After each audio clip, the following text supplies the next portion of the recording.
Negeri kaya yang hidup dalam kemiskinan. Kadang hati ini bertanya, mengapa negeri yang katanya Zamrud Khotulistiwa, negeri 1000 pulau, negeri kaya raya ini justru hidup dalam kesempitan.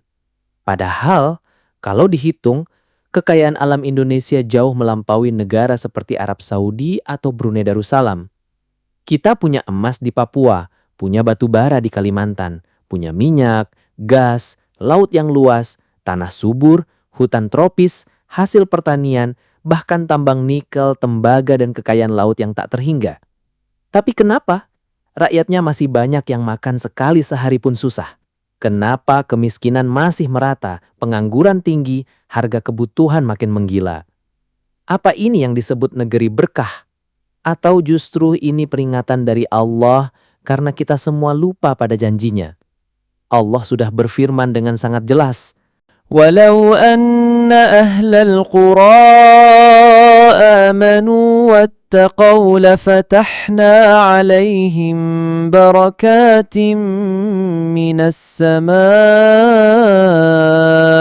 والأرض ولكن كذبوا فأخذناهم بما كانوا يكسبون.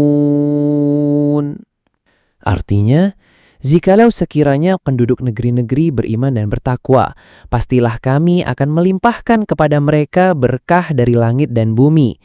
Tetapi mereka mendustakan ayat-ayat kami itu, maka kami siksa mereka disebabkan perbuatannya. Quran Surat Al-A'raf ayat 96. Tapi faktanya hari ini yang banyak bukan ketakwaan, tapi kezoliman. Yang menjamur bukan kejujuran, tapi kemunafikan.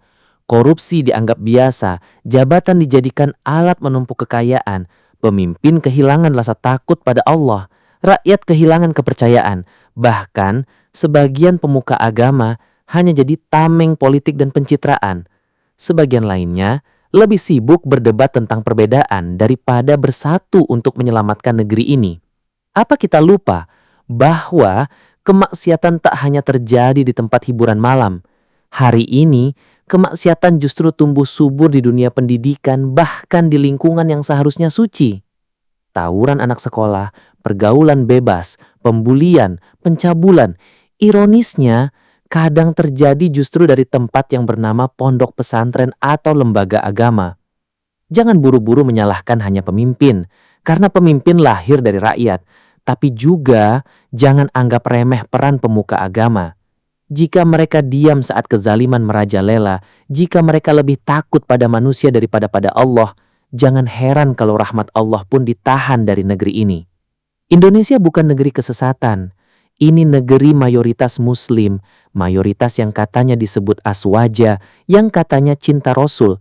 Tapi apakah benar cinta itu sudah diterjemahkan dalam amal, atau hanya sekedar kata dan perayaan semata?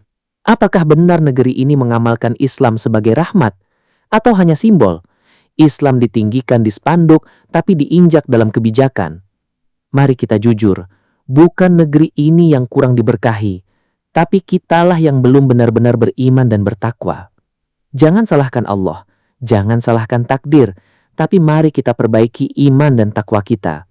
Dimulai dari diri kita sendiri, keluarga kita, anak-anak kita, dan komunitas kita.